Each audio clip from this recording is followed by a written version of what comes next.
morning. Good morning. How are you? I'm good. How are you, lover? Get good soon. I'm well too.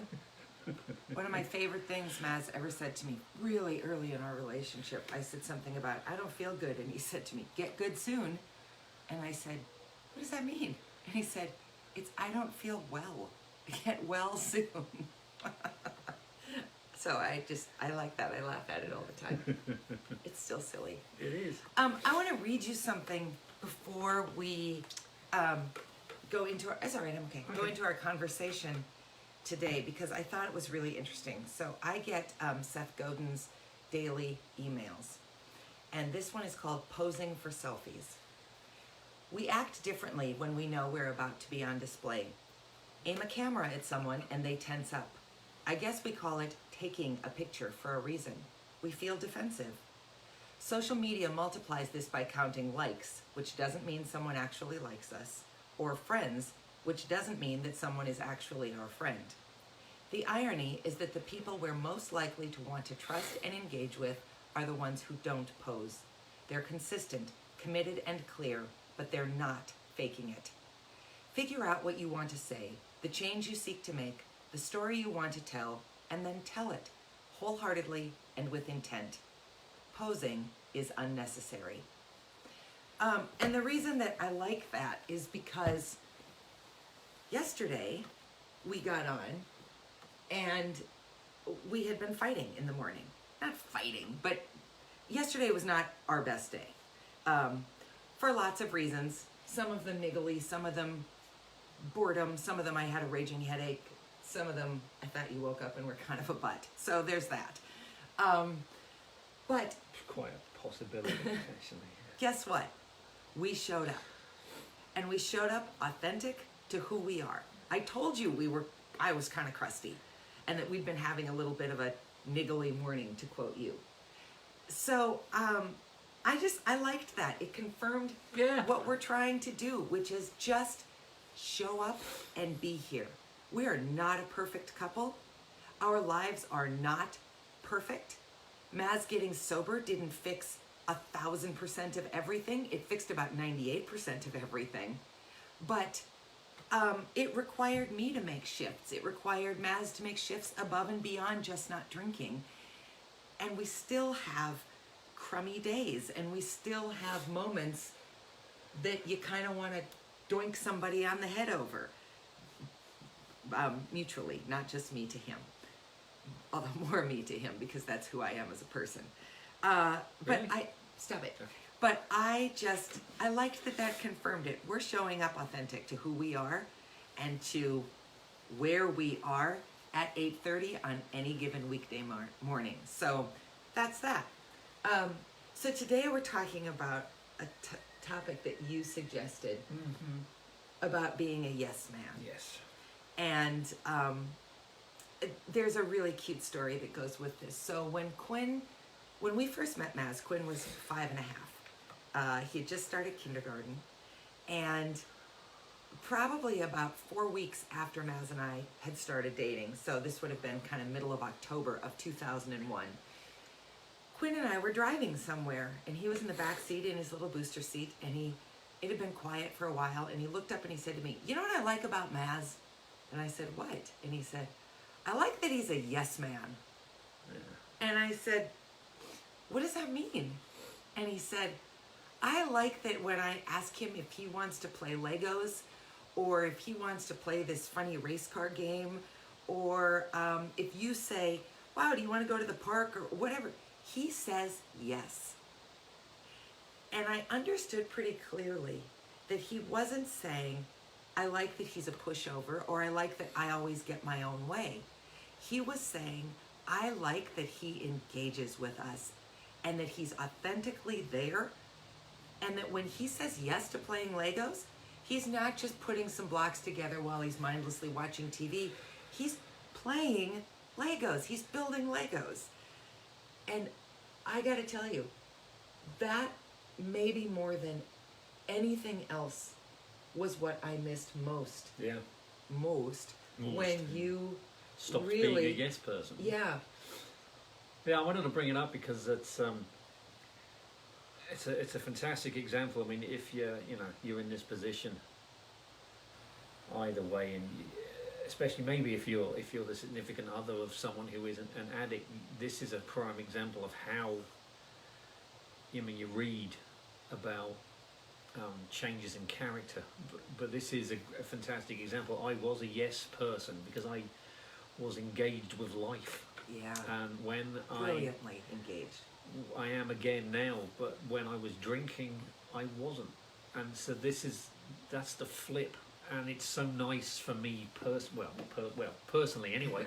I'm very happy I'm back to being a yes person. 3.5 years ago, roughly, when I got to come home from rehab, Dana suggested we try spin. I said yes. I might regret that. Yeah, we're still going because it actually we go 3 times a week. It's a workout. I'm 50, so I'm nowhere near 50. we go to spin 3 times a week. I'm perpetually tired.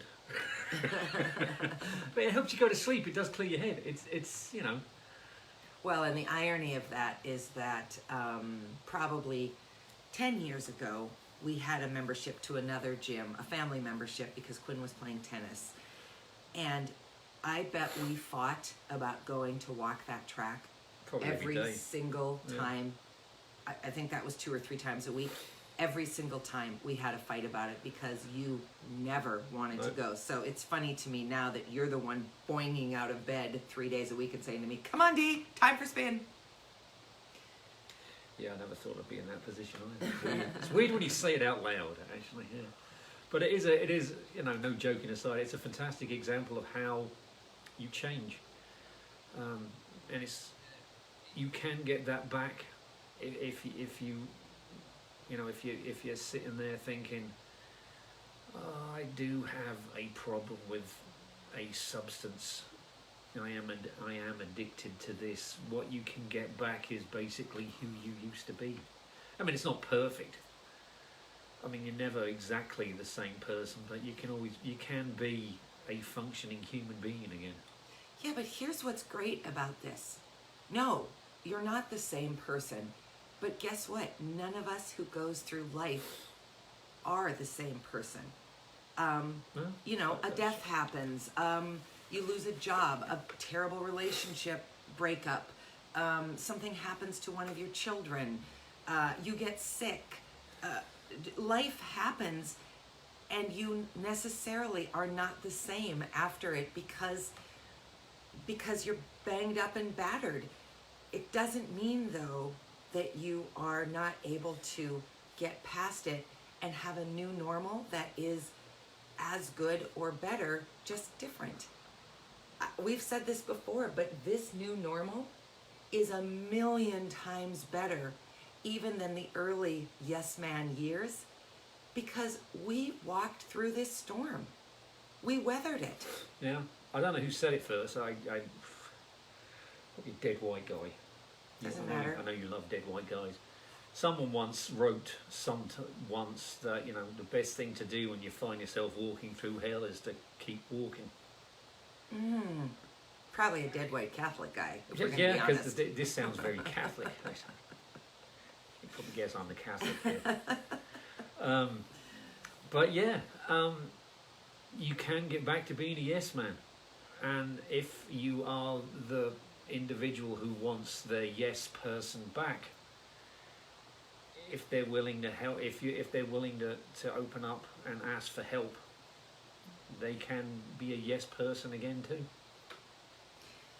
So my last point about this is, as we were talking about this yesterday, I said to Maz, do you think there's any concern that it sounds like what we're saying is, for instance, in this case, well, okay, addict, just say yes to something today, and guess what? You'll no longer be an addict. I think it's really, really important that everybody clearly understand that we're not sitting here saying, boy, you know what, if you just follow today's 15-minute advice or yesterday's 12-minute advice or whatever, you'll go from here to here. you won't. It's a process. It is, but we're just trying to give you little Nuggets. of what can happen. You know, what the first step is for either of you. Or maybe little carrots. We've talked a little bit about like how Yeah. I used to set the carrot up. Like when you were We'll growing bike or to a whatever. liquor store, or we'll bike to a glass of wine, or whatever. These are just little carrots to maybe give you something to try today. So here's what I know. I know that Maz wouldn't have watched these when he was drinking. I know that I would have been watching these by myself, and I would have been desperate for him to watch them, hoping that something connected with him. And I know from another person who's written to me that that person's spouse also hasn't watched any of this content, despite the fact that they've been invited to join in and watch it with the person I know. So I guess my encouragement is, if you can, try to get your addict to watch them with you. Maybe something will resonate. Maybe. And I know you can get an addict to listen to this, and as a alcoholic, if you are the alcoholic who's watching this, I would strongly suggest you listen. It might not be the best advice in the world, but you might think of something better to try. It's the idea, it's a nugget of trying something. I'm not a counsellor, I am, as we say in AA meetings, the only qualification I have of being here is that my name is Maz and I am an alcoholic. That's it. Yeah. I'm not a trained counsellor. I've just lived through it. Well, we've lived through it. So, Yeah. you know, don't worry, we're not asking for your social security number to get our gold move from Bahrain, or we're not asking for money for a private jet. Yeah, it's just We're an just throwing opportunity for nuggets. something for you to think about. Yeah. Because if you're wondering about how to ever get back to what you had, we hope that maybe something we have to say today or any day will give you something, you're right, to try. It's something to try. It is, that's You all it already is. know that what you've been trying isn't working. All of the tactics aren't working, both from the addict and the partner's perspective. So maybe you can try something different.